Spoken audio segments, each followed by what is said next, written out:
Welcome to Talk Business with Audrey. Hosted by Audrey Bell Carney. The show that helps everyday people turn their big ideas into successful businesses so that they can live the boss life. Sit back and take notes. Welcome to another episode of Talk Business with Audrey. I'm your host, Audrey Bell Kearney, and I have a special guest here with me today. Another great woman from the Gwinnett Women's Chamber of Commerce. Happy to have her, Miss Stephanie Smith of Sassy Kitchens Nola. Welcome, ma'am. Welcome. Let me tell y'all something. So, Stephanie, I was on your site earlier, right? Yes, because ma'am. I like to look at the menus and everything. I haven't eaten dinner. I'm up there looking at the seafood boil. I'm a seafood junkie. I see like the shrimp po' boy. I see like crawfish. I saw crawfish nachos, which I was like, I want that. I'm sitting up there saying, I am so hungry right now. And she has all this amazing food on her channel and on her website. So thank you so much for being my guest this evening. No problem. Thank you for having me. No problem. Listen, so Stephanie and I met because she is a member of the Gwinnett Women's Chamber of Commerce, and this is what we do for our members. We put them in the spotlight. So right now we are streaming live on Facebook, LinkedIn, Twitter, YouTube, and Amazon.com. So yes, you can stream on Amazon, y'all. Yes, you can. You can absolutely stream on Amazon. So we are streaming on Amazon right now, and I'm glad Stephanie is here. We're going to be talking about her venture into the food business, because I know there are a lot of people who think they can cook, Stephanie, and they want to get into the food industry. And I want you to be able to share your story about how you got started. So a little bit about your background. I know you're from New Orleans. So tell us about that. I love New Orleans, by the way. I've been to New Orleans 3 times and I love New Orleans. So tell us about your growing up in New Orleans. Well, I am the oldest of 4 girls, and I grew up cooking with my mother and my grandmother. It started off as just family functions and Sunday dinners and things, and then we eventually branched out to doing events for people. And one of my best friends, we were in college at Xavier University, and we decided to use our cooking skills to basically help fund our education. So we started doing what in New Orleans we call suppers, New Orleans suppers. And it's basically a dinner, and we bring it to you or you come and pick it up. And that was how we got started. And then eventually when I moved to Georgia, I took it to another level. But in New Orleans, as you know, food is surrounded everywhere. And if you don't know how to cook, then hey. Well, listen, I was in New Orleans and I went to, God, I can't even remember where I was. We were somewhere. It's a real busy street in New Orleans. And I went to a restaurant called, was it Deja's? It was something with a D. But they had like this seafood dish that was, so I love cheese, y'all. And they had like this seafood dish that was full of cheese and shrimp and crabs and crawfish. Oh my God, I must have ate myself silly. The other thing I realized is when you go to New Orleans, they give you a lot of food. A lot of food. Like we walked out there it was like grocery shopping. So, I think that's one of the things. And I love the culture. I got to tell you a quick funny story though. So we were there year before last. Like, it was me, my husband, one of my best friends, her brother, his girlfriend. We were there for her birthday. And so we were downtown at one of these restaurants eating, right? And it was Stephanie, the line was out. It was around the corner. We stood in line for about 2 hours, right? And when we got inside, the young lady who was actually hostess, our waitress, right? She just seemed like she was in a bad mood. And it was funny because everybody wanted to kind of like yell at her because she was in a bad mood. And in my mind, I'm thinking, I'm not saying anything to that girl. She got to go back there and get our food. We are in New Orleans. I'm not saying a word. I didn't say one word. I didn't care how mad she was. I did not say a word. So it was hilarious because all I kept thinking about was all the crazy stuff I watched on TV. And I was like, I loved, what was the show I used to watch all the time with the Vampire Boys? That's actually shot in Georgia. It was called, it's the brothers, and it looks like New Orleans. They actually shot the show in Conyers, but it looks so certain parts of Conyers look like New Orleans. I know what you're talking. And it's right on tip of my tongue. I used to watch the whole thing. So I'm over there thinking, I'm not doing anything. I'm not making anybody mad in New Orleans. So not gonna happen. So you grew up in New Orleans. How was that experience growing up in New Orleans? For us outsiders, it's like, oh my God, we love New Orleans. How was it for you growing up in New Orleans? It was pretty fun, and I didn't realize that New Orleans had such a strong culture until Hurricane Katrina when we had to evacuate and ended up in different places. Mardi Gras is a regular thing for us. Bourbon Street is a regular thing for us. Festivals from March until October, that's regular. And I thought that was normal. Buying alcohol everywhere, anytime. That was normal. I didn't realize that that was just a New Orleans thing. As you said, the food, certain seasonings, certain traditions we were used to. And I didn't realize until Hurricane Katrina when we evacuated. It first started with Baton Rouge. It was a little bit different, but not much different. But when we eventually had to get to Texas, that was when the culture shock took in. It's a pretty fun place. It's a loving place. It has its ups and its downs, but when I tell you, as much fun as you have as a tourist, being from New Orleans, you have just as much fun. Yeah, it's so funny because I was born in Georgia, but I was raised in Jersey. So when I came to Georgia, it was culture shock for me. But when I got to New Orleans, I was like, this is a different place on earth right here, baby. I had so much fun and it's not many places that I've visited that I would go back twice. New Orleans I've been there 3 times and I almost went back this month. My anniversary was last week, Yeah. last Wednesday. And my husband and I had really contemplated going to New Orleans. Like we should go to New Orleans because that's how much I like New Orleans. So I can't imagine what that must have been like growing up in New Orleans and just being a part of that culture every single day. They took me on a tour, right? And I said to him, when we go back, we're going to rent a car because we didn't rent a car this time. We was like, we're going to do Uber so we can just really have fun. We ain't got to worry about parking. We were like, man, we're going to rent a car. We're going to go on our own tour because I feel like we missed so much. Like the first couple of times we went with too many people. And then the last time we decided to take the Uber everywhere. And then we walked and I was up walking Bourbon Street. I was so hot though, Stephanie. I was so hot and dehydrated. I had to pull over to the side. I had to stop on the side of the road and they had to give me like some Gatorade. I was like, oh my God. So it was hot though. So how did you get to Georgia? Well, in 2015, at the time I was still married, my husband and I decided we wanted to give our children something different, try a different environment because it's fun in New Orleans, but it has its pros and cons. And raising kids in New Orleans became a challenge. So we moved to Georgia to try something different. He got a job here, and we basically just made the decision to try something different. It wasn't too far away from home, but it was far enough to venture out. And so we can get on the road and go home when needed, but it was enough space to give us a chance to try something new and to give our kids a different chance in life. So what did your kids think about moving to Georgia? They were all for it, to be honest with you. The only thing that they missed was family. And when we first moved here, we were going home like every month because of family. But eventually, they've gotten accustomed to the schools, they've made their friends, and they're used to everything now. And so we go home on holidays, and they're good with that.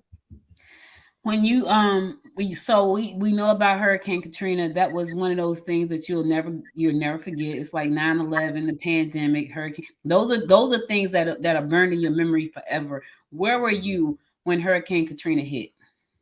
Oh goodness, I was 9 months pregnant when with my first biological child, and it's a funny story because at that time I was still working in the medical field and I was working at the hospital. And the week before Hurricane Katrina happened, we had a really nasty tropical storm and it knocked out power and everything. And, we wanted to evacuate then, but we didn't. So when Hurricane Katrina was coming the next week, I was over it. I was frustrated. I was big and pregnant. I'm like, I'm not going anywhere. My family called, oh, Stephanie, I'm not going anywhere. I'm good. Um, that Sunday, my children's grandmother called me and she was like, oh, you sure you're not going to evacuate? I'm like, everybody keep calling me. Y'all know every year we leave, we waste this money, and I just don't have it to do. I'm getting ready to have a baby. I'll be fine. We'll survive. But I turned on the TV And let's just say Louisiana was here and Katrina was here. And I called her back. I was like, "Hey, Miss Laura, can you?" So she came and got me. We evacuated. We spent 12 hours on the bridge on the Bonnet Carré trying to get to Texas, but we only made it to Baton Rouge. And we stayed with family for that moment. I gave birth to my first child, and then we evacuated and went to Texas. Wow. Yes. So you left New Orleans to go to Texas, but then you still wind up in Georgia. Why not just stay in Texas? Okay, so again, leaving New Orleans was very much a culture shock. Hmm. And after that first year or so, to put it easily, we didn't receive great treatment when we got there. We were treated, I know y'all have heard this word, as refugees, and it was a bad experience. Don't get me wrong, I've been to Texas since, and it's a different. But when we first were experiencing Hurricane Katrina, we felt like refugees, and it was not a great feeling. So when New Orleans was open and allowing people to come home, naturally we gravitated back home. And as time went on, I kind of regretted that decision and felt like I should have stayed and gave it more of a shot. But Texas had burned such a hole in me, I decided to go in a different direction. Do you ever see yourself going back to live in New Orleans? Not right now. If Right, right now. if I could make the impact that I strive to make, which is bring some change in the community, then possibly. But right now, it's a lot that needs to be done. And as a biological mother of I have a bunch of boys, and it's just not a conducive environment right now. And I don't feel comfortable bringing my boys back into that environment at this moment. When things get better, You know, possibly. when I was there a year before last, they took us on a tour, and on that tour, they took us to the Ninth Ward, and there was a clear, very very clear, a clear division between this side and that side in the exact same part of New Orleans. And it was weird because I'm looking as we were driving, I'm like, it was very clear. Like this side still looked like it was in hurricane, and this side was very beautiful. And literally it was like you could drive like half a mile, quarter mile, and it was two different sides. So we know that we have these places all over the United States where you can cross the track. My mom used to say, "Don't cross the railroad track," because Right, that's what she was told when she was growing up in Albany, Georgia. You right, cross the track and it's a different ball game. But you talking about a track. You're not even talking about leaving the state. You're talking about the same town, a quarter right, miles away. right. So why do you think that is? Resources, a lot has changed. A lot has changed, and I believe that it's going to take a lot to bring back that change. It starts at home. It definitely starts at home, and that's why I say I don't want to pass any judgment or say anything. I want to bring that impact. I want to bring that change. One of my platforms and one of my biggest advocacies right now is mental health awareness. And mental health affects a lot of people, not just of any certain race, Yeah. gender, nationality, anything.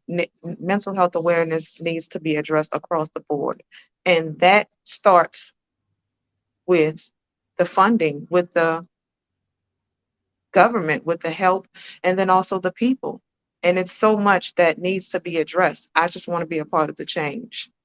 Yeah, and that's a good segue into to you and how you became this person who suffered from PTSD. I think, me personally, if you had asked me pre-COVID, did I Mhm. had I was it anything wrong with me mentally? I would have like nah.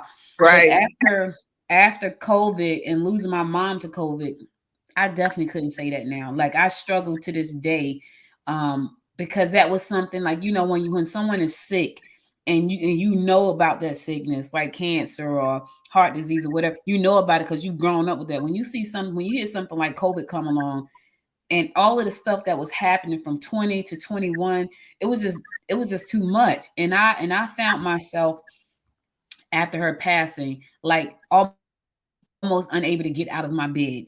And anybody that knows me knows that I'm an early bird. I'm early. I don't care if I go to bed at 12 o'clock, 1 o'clock in the morning, 5:30, 6:30, 7 o'clock. I'm up. Right. I couldn't even get out the bed, Stephanie. So let's talk about how did you get to the point, where you were, battling PTSD, and how have you survived it, and what are you doing to make yourself better, and to support others?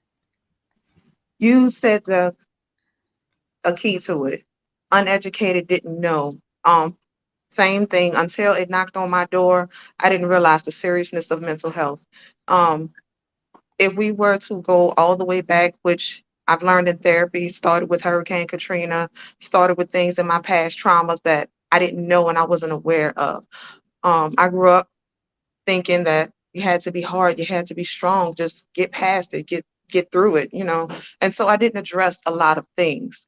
Um, in 2008, I was a mail carrier, and unfortunately, someone ran a stop sign, hit my mail truck. That's what started the PTSD for me. I had a career, I had a financial backing that had me in a financially stable place, and then all of a sudden, it was all ripped from me in just one accident. Well, one of the reasons that I was so adamant about moving to Georgia was because I had reached my plateau in New Orleans. They put me through vocational rehab, tried to get me into a different career, and I tried, but it wouldn't work because of my physical ailments. And so the jobs would eventually let me go, or I would have to quit. And so the doctor told me, he said, oh, you might as well just file for disability at 20 some years old. No, not doing it. So I moved to Georgia in support of my husband. He was looking for a different job. I'm like, well, what if I went and tried to find a bigger, vaster environment and try to find a better background? And so that's how we ended up here in Georgia. And I kept trying, kept pushing, trying to get this job, trying to get that job. And it just was not working for me. And eventually it pushed me to a point where I ended up in the emergency room. Mm-hmm. And a doctor said, oh, you have PTSD. And I remember looking at this doctor like, I've been served in the military. What do you mean? Right. Because I thought it was a military um, issue. And when he addressed it and explained it to me, and he gave me the paperwork to reach out, get help, and I ended up getting in counseling, and I started learning the importance of mental health. And like I said, it doesn't really make sense to you or even become important to you until it knocks on your door. You could see someone who has diagnosed conditions that are definitely outstanding. But when you have conditions that are hidden in because you don't know, hey, that brain fog you're dealing with, hey, that tiredness, that extra grogginess that you're dealing with, these are issues that could be addressed and you could just talk to someone. And then if you don't have a great support system, or if you don't even have the knowledge to have those conversations, because again, we're in such an environment where everyone has to be strong. Everybody has to just keep pushing. And you think that, or we were told that, oh, we don't sit on the couch, we don't do that. And you just brush it off and you keep until one day, like I said, you hit rock bottom and you end up in a hospital and you're looking around like, oh, this is a Yeah. thing. And then you have to address it. So now that I know better, I'm trying to do better. And the only way that I figure out to make the best change is to educate people. Educate starting with my kids, starting in my own house, starting in my own home, and then educate the next generation so that they know, because education is the key. And then I branch out, and what we do, we have at Sassy Kitchen, the best time to have conversations is when? Over meals. So we give these Really. dinners and we have these cooking and conversation pieces where we talk and we make it normal and we make it accessible to have these conversations. Yeah. I'm so glad you talked about that. I think we have come a long way as African Americans in the United States, because we are known not to take mental health. Like, we're not going to sit on the couch. We're not going to see a shrink. We're not going to see a marriage counselor. We're not going to see anybody. We're going to go see pastor. Pastor going to Mhm. tell us what we need to do, because pastor got all the answers, right? And that's Right, pretty much where we would stop at, right there with pastor. You right. know, but now, I'm so glad that someone has said, you know what, it's okay for y'all to go and talk to somebody outside of Pastor, outside of Aunt Susie, outside of Miss Daisy. Go talk to somebody else who can give you some wisdom about things that you don't know how to deal with. And I tell people all the time, look, go talk to somebody. Like, I had someone reach out to me recently about doing something, about talking to somebody. I can't talk to that person. I'm not a professional in that space. And I wanted to help, but I was like, that's way, way out of my wheelhouse, because I talk to business owners about business. I can't talk about nothing outside of outside of business. If it's something else, I can't do it. So I'm glad that you have made this your one of your missions to shed a light on mental health, and also to be a resource and a mental health impactor, to make sure that people are getting the help that they need. Because we've seen so many people who have lost their lives because if the person that was accosting them had been just a little bit more trained, they may still be here. So I'm glad about that. Now let's shift gears a little bit. Let's talk about Sassy's Kitchens Nola. Now let me ask you this, because when I was reading that, it has an S on kitchens. Part of me said to myself, does she plan on having like a lot of these around the world? Because I saw that S on kitchens. I was like, kitchens. So how did you? Yes.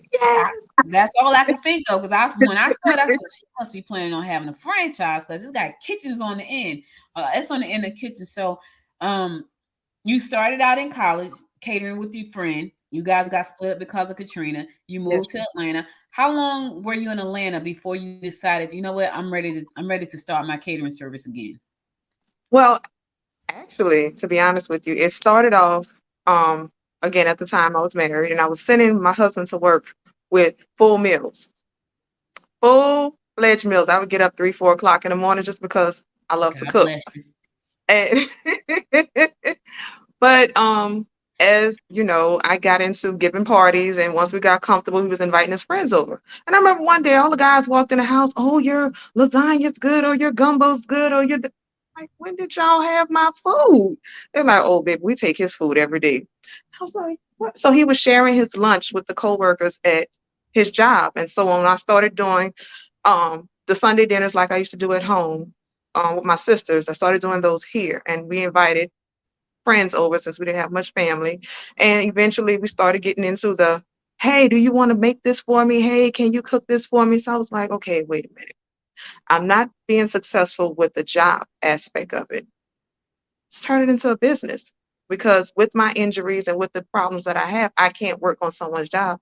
Let's work for myself. So I went to Gwinnett Tech, enrolled, and started entrepreneurship. During that time when PTSD hit really hard, my husband was working on his business. He started doing some catering work just to give me, some passion or something to do. And it went as far as it went, but when we split ways, it went in its direction. Sassy Kitchens was born after that. Stephanie Ann Smith is what Sassy stands for. That's my full name, and Sassy was crafted into that. From there, I began to push myself into my passion.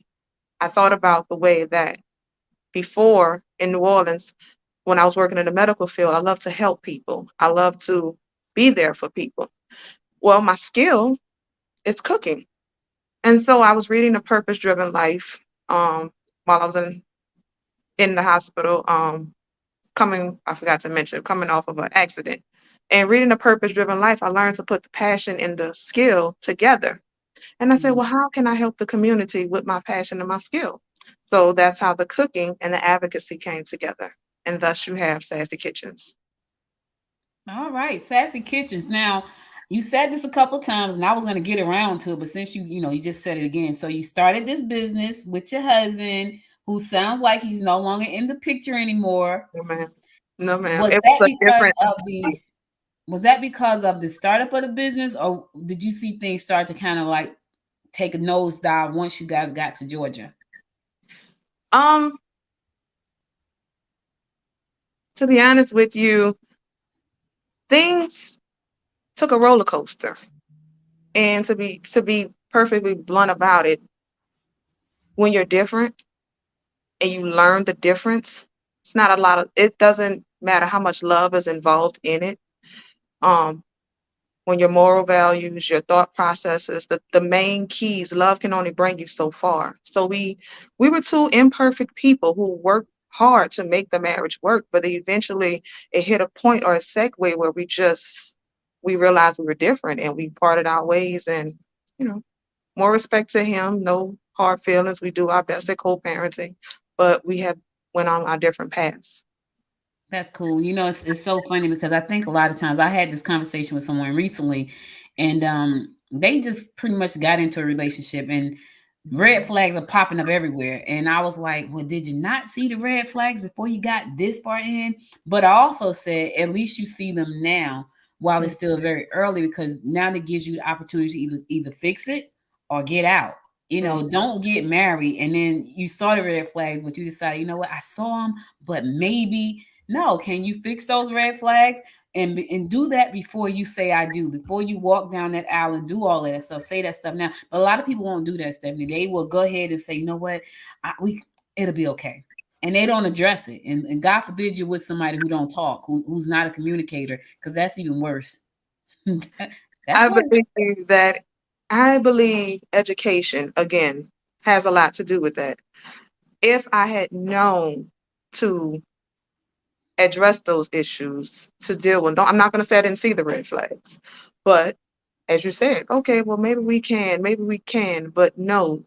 I think that if I had the right people in my corner that would have said, hey, y'all need to readdress this. Hey, you need to deal with this. Hey, you need to possibly, it could have been looked at differently.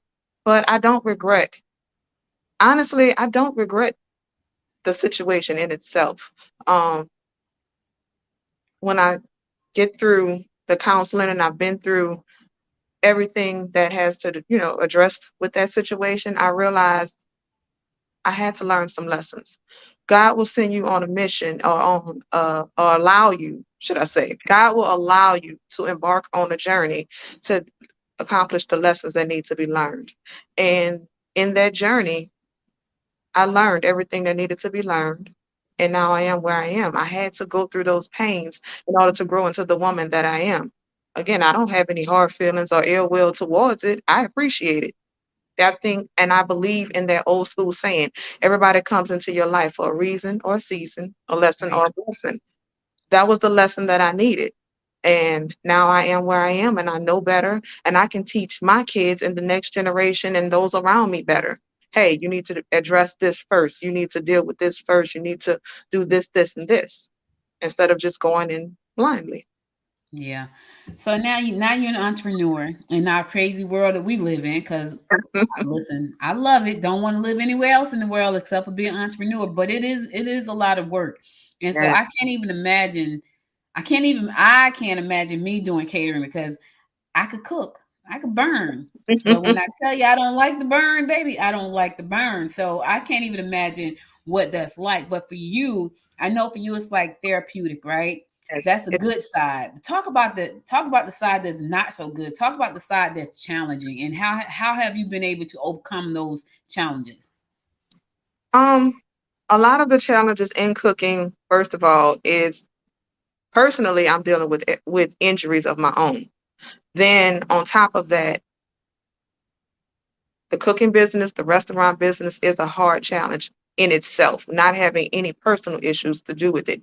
You have to um, find the right market. You have to find the right brand. You have to find the right customers. You have to find, it's so many entities to it, not just being an entrepreneur, but having the right customers for your food, having the right advertising for your food. There's so many levels to it. Then on top of that, dealing with personal challenges in it, it is definitely a lot. But when you have a passion behind it, I tell you what, those challenges are just minimized. I love to cook. Like I told you, I'll get up at 2 o'clock in the morning and just put on a pot of gumbo or bake a cake or something just because that's my release, that's my outlet. That's what I've been doing my whole life. My sisters and I, we cooked Sunday dinners just about every Sunday. I was Big Mama. We did the Big Mama Sunday dinners.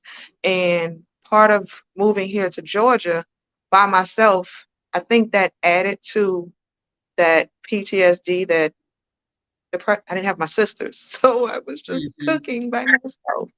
And that was a challenge in itself. But again, the passion behind it will remove all of those challenges.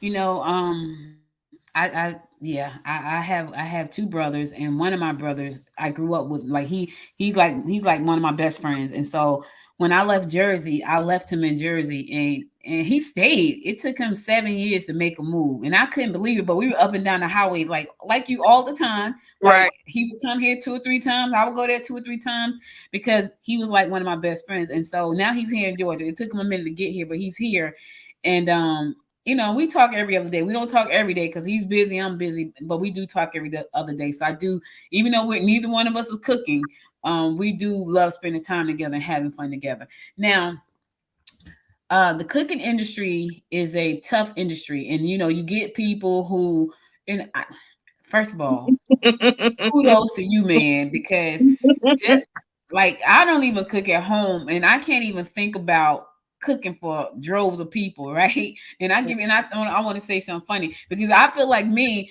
if it's a shrimp, if it's a lobster, if it's a crab or a crawfish, okay, I'm good. But anything outside of that, I ain't good. So when you get all these people with all these eclectic tastes, right? And they want certain things a certain way, and how do you handle all of that? Because that's a lot of personalities with a lot of different tastes. Like that would drive me insane. But I actually love it though. That's the great part. I actually love it. Take for instance, gumbo. Gumbo is one of those dishes that you can create in 1,000 different ways. And so when I have people come to me in different entities, oh, I'm a vegetarian, got you. Oh, I'm a vegan, got you. Oh, I don't eat turkey, no problem.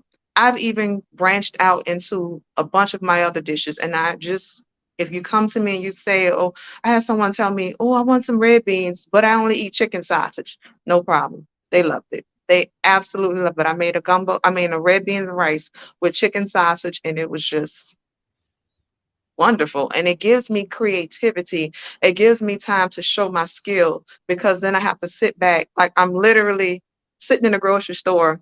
Well, what about this? What about that? And you said you don't like this? No problem. And I'm just walking around the store creating, and but that's the creative part about it, changing and being able to adapt to your market. If I have a big event and I know that it's going to be a whole bunch of people, then I will give different variations of one dish. I may have 3 different versions of jambalaya, a non-meat version, a traditional New Orleans style version, and then if someone asks for something specific, that specific version.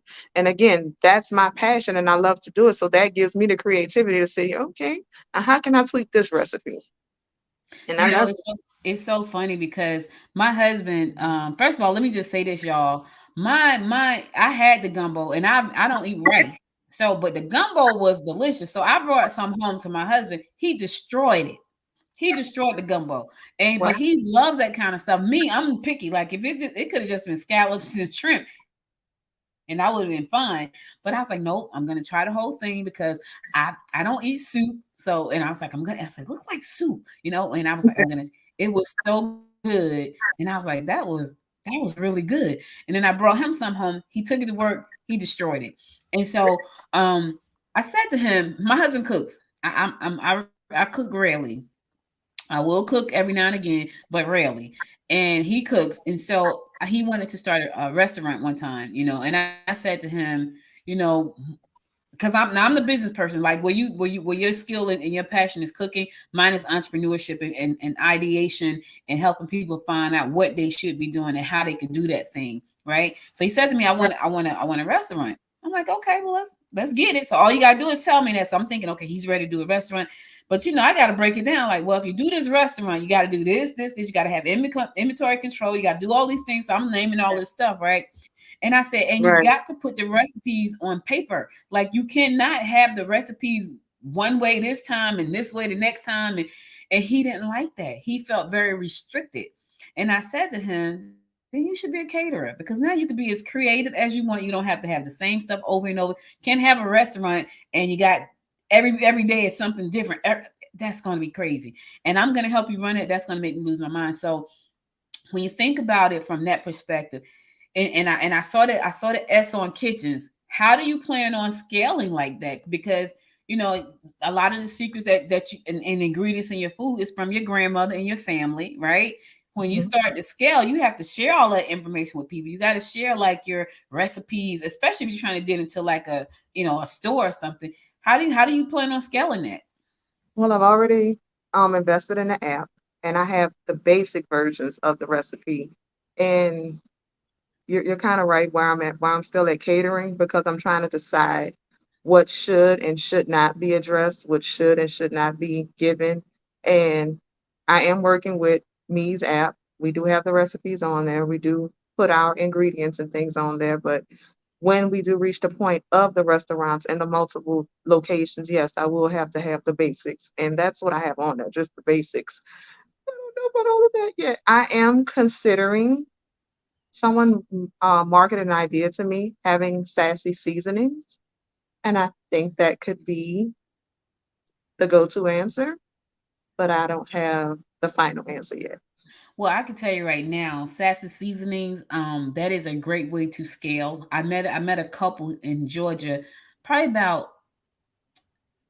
4 years. See, it was, I think it was pre-pandemic. They were over in Snellville at the farmers market, and they Hmm. had all these seasonings. And so my husband and I bought a whole bunch of them because one, we wanted to support them as entrepreneurs, but he does all the cooking. And so Right. he was like, let's try. So our season cabinet is dumb. Like it's crazy. It's all kinds of stuff, all kind of Creole seasoning. I Yes. don't know what, all I know, I like garlic and onions, pepper and salt. Right? That's it. All that stuff up there. I'm just looking like, okay, so what are we gonna put that on? He finds stuff that he cooks things and he put all this great season. And my daughter's the same way. Like she Right. cooks. Like she's a cook, Stephanie. Like she didn't get that from me. She got that from my mother because I'm not the one. She cooks every day. I'm like, oh my God, like I cannot. Right. But I think that's a great way to expand your brand um without giving up the real secrets just yet. And not only that, it's probably going to be a little bit more simpler for you to do that because trying to find a co-packer for a seasoning is not like trying to find a co-packer for a gumbo. Because Mhm. if you co-pack a gumbo, now you got to talk about how you're going to preserve it. And so that's a whole lot of work right there. Yeah. Yeah. So how many years have you been doing this? Since 2003, so that's 20 years. 20 years in. 20 years in. Where do you see yourself? What's the plan for the next three? I'm not even gonna say 5 years, but for the next 3 years. Well, right now we're working on, by the end of the month, we're going to have meal prep going. Um, by the end of the year, we will have the food truck up and going. And then in 5 years, we should have the restaurant space. Okay. Now, are you self-funding this whole thing? Yes and no. I do have a few grants that have come in, but for the most part, yes, it's self-funding and just regenerating the revenue. And so that's why we keep expanding to different points of revenue. Like I said, we're going to expand to meal prep at the end of the month, and we're just adding different forms of revenue to it. Now, did you say grants? Yes, ma'am. You got grants for a restaurant? Talk about that for a second, because I've Just never for the I've never catering. heard that before. Just for the catering. It's don't get me wrong, it's not no big No, old. but the fact that you said grants at all, like even though if it's $500, like I didn't even know that you can get a grant for catering. So talk about that a little bit. Okay, so we just basically I did the paperwork like they said. I listed all of my EIN, all of my Secretary of State, all of the information that they asked for. They wanted my business website, all of the, important information of the business. And as I said, one of them was $500 and the other one was $1,000. The other one, we haven't gotten a full disclosure on that one yet, but What that, made you decide to go and look for grants for catering? Because that never would have crossed my mind. Like because think about this for a second, and you may not know this or you may know this. A lot of times when we think about grants, the first thing we think about is nonprofits, right? We think about okay, you got to be a nonprofit to get a grant, and it's a whole lot of paperwork. And what even made you think about, let me go see, can I get a grant for my catering service? What made you think about that? I learned it in school. In my entrepreneurship classes, we talked about different funding opportunities. So the pre work that they gave me, I partnered up with my publicist, Miss Nicole Williams, and she showed me some things that I could qualify for. And basically from there, we did the paperwork and what we get, what we get qualified for. We both partner in and do the background of it and submitting.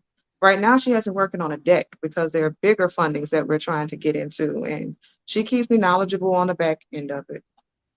Wow. Shout out to Miss Nicole Williams. Like, listen, I've never heard of a publicist that like look for that, but that's great though, because not only is she your publicist, she's your partner. Like, she wants you to be successful. And when you have somebody like that in your corner, and I haven't met Nicole, but just the fact that she's taking the time to help you look for grants and fill out the paperwork, like that's a great publicist. And I gotta tell y'all another quick story. Like, I tried to work with a publicist a long time ago, Terry Williams to be exact. So Terry Williams was the publicist for Eddie Murphy and Janet Jackson and Michael Jackson. And I was like, I want her to represent me, Hmm. right? And because I had read her book, The Personal Touch, and I called and I said, hey, hi, I'm the person that you saw at the front of the room, because this was me. And she's like, well, I don't know if you can afford me. And I said, how much are you? She said $4,500 a month. And I was like, I absolutely cannot afford you. Not at all. I'm going to take your book and I'm going to love your book. And I've been talking about that book since she wrote that book. And I want to say she might have written it. I got my hands on it in 97. So it might have been written before that. But Mhm. that was one of the ways I learned how to do all the PR that I've always done for my businesses. And it has been great.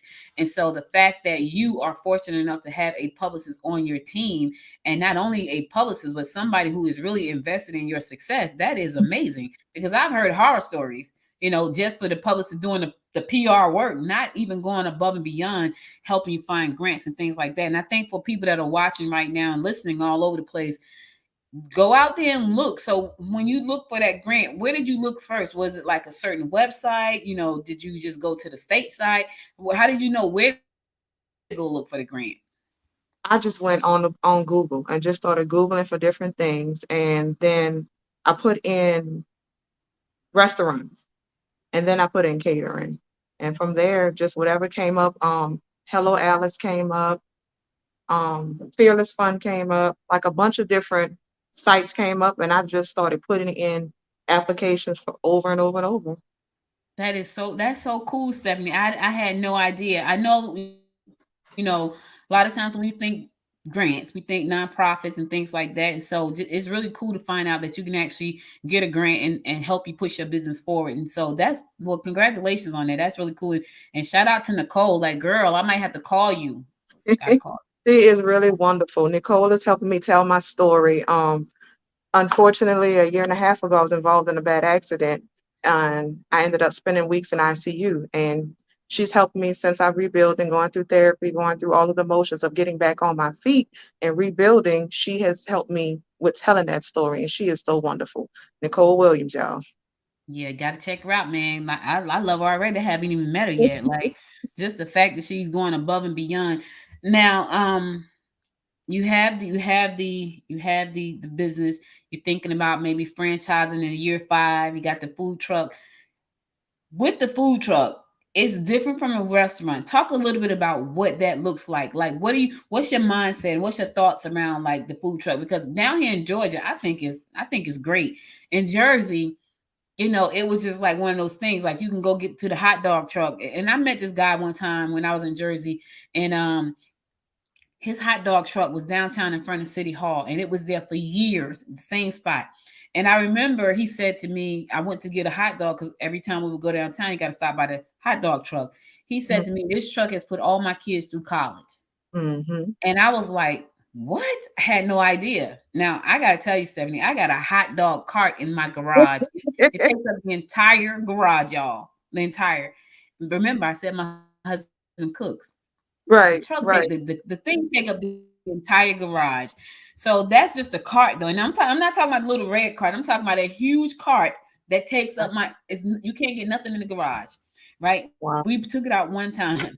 The cart has gone out one time. He got it in 2018. It's still sitting in the garage. We've taken it out one time. And I always said to him, why don't you do something with that cart? Today I wanted to tell him so bad, you should just sell it, because it's just taking up all the space in the garage. So why not start with something small like that versus a food truck? Did you feel like do you feel like you had already bypassed that stage and now it's time for you to go to the food truck? Oh, you're never too big for anything. The way things are branching out and working out for me at this point, from the catering to the food truck will be the best bet for me. Now, don't get me wrong, I'm not above anything. If the hot dog stand is where God wants me to go, then that's fine. But the food truck has been working its way into my endeavors, period. Honestly, I wanted to go into a restaurant space immediately, but I've learned and through coaching of Nicole, because of the injuries that I have to pace myself. And the festivals Mhm. that I'm doing and the events that I'm doing, I need electrical backing. And so a food truck will be more sufficient for us versus just setting up at festivals like we've been doing with the table and the powering. So that's where we're going with it. We want to go into the food trucks that way I can go to more festivals and I can be more accessible and have everything that I need, the equipment that I need to serve more people at a time.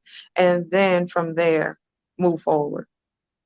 You know, the most famous food truck story I think I've ever heard is Pinky Cole, Slutty Vegan. And I'm sure you know it. I'm sure everybody knows Pinky. Yeah. Everybody knows Pinky. But when I remember when I heard her story, I was just so in awe of her and what she has done. Like Mm, she went from having, and she tells the story how she was in a shared kitchen over in mm, Decatur mm. and she got kicked out. And that's how Right, she got to the food truck, I think. And the food truck just blew up. And I remember my brother said he came to visit because he hadn't moved here yet. He goes, right, "You ever heard of like Slutty Vegan?" I was like, "No," because I hadn't heard of it. I'm not a big right. social media person. I was like, "No, I haven't heard of that." He's like, "Man, I just went over there and bought this hamburger." He said the hamburger was $20. He said, "But it was delicious." And I was like, "What kind of hamburger was it?" He said, "It was a vegan hamburger on this girl named Slutty Vegan." And I was like, "Oh, okay." But now you know her because she's everywhere and she is just doing amazing things. And I look at her story and she talks about what she did. She said, "What I did was all I did was post every day on Instagram." She said that's what I did. I posted on Instagram and I made sure people knew where I was. And I thought that was amazing. And now her company is valued at over $100 million. And I, she and her husband, I don't know if he's a husband yet, but her mm, partner, they are mm, doing amazing things. So I can see that happening for Sassy's Kitchen. Now, listen, I'm thinking like, listen, she is a member of the Gwinnett Women's Chamber of Commerce, and we're always looking for great opportunities. So I'm thinking a whole line of Sassy Kitchens food trucks. Like, listen, because people like they like Cajun food, they like the New Orleans cuisine. You know, I gotta tell you this though, Stephanie. I taste alligator. I yeah. did. Yes, It was good, but yes. I couldn't get past the fact that I was eating alligator. Even though it was really good. I couldn't get past I couldn't get Right. past the fact. But it was good though. It was really good. It Yes. was really I love good. alligator. So did my daughter and the baby. Like the baby loved alligator. I tried, and it was really good. Like that's the crazy part. But my Right. mind would just not let me block out the fact That's that I the was fact. eating alligator. So anyway, I just wanted to say that. Anything you want to share with people? Anything you want to share with anybody thinking about taking this journey into the food space and just taking the entrepreneur journey in general? Anything you want to say to them? I want to say, put God first. Honestly, Mm, put God first.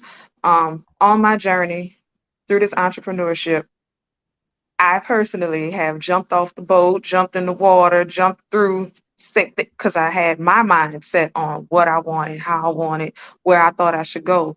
And God has a way of putting you on that roller coaster, on that hamster wheel to get you where you need to be. Pray on mm-hmm. it, follow his steps, and let him order your journey. Then That's right, make sure baby. you have a plan. Don't just jump in. Make sure you have a plan and get all your information lined up, and then make sure you have a great team. because you can't do anything by yourself. And I've learned that the hard way too. Yeah. But you can't do anything by yourself. Make sure you have a great supportive team behind you and the education factors that matter. Think you'll come out with a cookbook? I will. You know, we've discussed this. Yes, ma'am. It is on the way. I'm doing things at pace instead of just jumping in like I normally do. I'm doing things at pace. And at the end of the month, we will be launching the meal prep. And from there, other things are coming up. Yes, All ma'am. right. So how can people get in touch with you? How can they find out more about Sassy's Kitchens? SassyKitchensNola.com is the website. Instagram is sassy_kitchens. And Facebook, Twitter, and just Facebook and Twitter. Those are Sassy Kitchens Nola. And LinkedIn is Stephanie Smith. All right. Listen, you guys have heard it. Listen, the way you can taste, maybe you can taste some. If she comes out and she brings out more to our potluck, which is this coming Wednesday. When I say our, I mean the Gwinnett Women's Chamber of Commerce. Stephanie brought us some gumbo, and we were happy. So we do our potluck Wednesdays, and that's the 4th. Is it the 2nd? I think it's the 2nd Wednesday. The 2nd Wednesday of the month, we do Potluck Wednesday.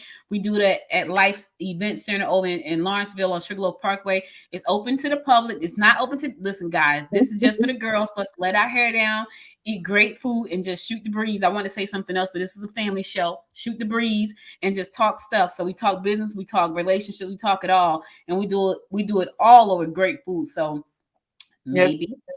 Maybe you'll be blessed one day to stop by the potluck and get some, maybe. But anyway, you got a website there. Be sure to patronize her. Do you ship? Like if anybody's listening right now, because we are in 100 countries. Oh, you telling all my secrets. Yes, ma'am. We're working on it. I want to be able to ship gumbo and my dishes all over the U.S., but of course that is a process. Flash freezing, certifications, and things that we're working on behind the scenes. So first thing that's coming out is the meal prep, which I said by the end of the month, we'll be able to do the meal prep. And then from there, we're working on shipping and all of those other great things. All right. So listen, you got to get it. The only way to get it, you got to come to Georgia. Sorry about that. But soon. That's not true. That's not true. If you book me, I will come. Oh, travel. Yes, ma'am. I have a family reunion I'm doing in New Orleans, July 8th. And I have other people that are calling me, but until you pay your deposit, it's not booked. But you book me, I will come. All right. You book her, she will come. And she wants a deposit. So don't think you're going to book her. And it's non-refundable. So just so you know, because people like, I changed my mind. No. It's non-refundable. I don't even know if that's the truth. I'm just speaking for Stephanie at this point. Me and Nicole probably agreeing, but she probably like, yeah, it's non-refundable. She is definitely. I can't wait to meet her. She is definitely agreeing. Yes, ma'am. Okay. So listen, guys, that's all we got. We'll be back with another great woman from the Gwinnett Women's Chamber of Commerce. Be sure to check out the website, GwinnettWomen'sChamberOfCommerce.com. We put our members in the spotlight, and they are all over the world. Remember, Facebook, LinkedIn, Twitter, YouTube, and Amazon. Yes, you can stream live on Amazon. I'm doing it right now. So there is a place for you in this chamber if you're a woman in business. So Stephanie, thank you again for being my guest today. Hopefully I'll see you potluck Wednesday, this coming Wednesday. And I don't know what you might want to bless us with, maybe some crawfish nachos or something. Sure. I don't know. I'm just saying. I don't know. I'm just saying. Crawfish nachos it is. Yes, ma'am. Okay. I ain't want to twist your arm or anything. Yes, I didn't want to do that. All right. So listen, guys, we'll be back again with another great episode with another great woman. So you guys stay tuned. And until next time, my friends, make it a great day. Bye, everybody. Bye, Stephanie. Bye. Have a good one. You too. You've been listening to Talk Business with Audrey. Bringing you another powerful resource to help you start or grow your business so that you can live the boss life. If you enjoyed this episode, subscribe to the show now, share it with your friends, and drop Audrey a note over at www.talkbusinesswithaudrey.biz.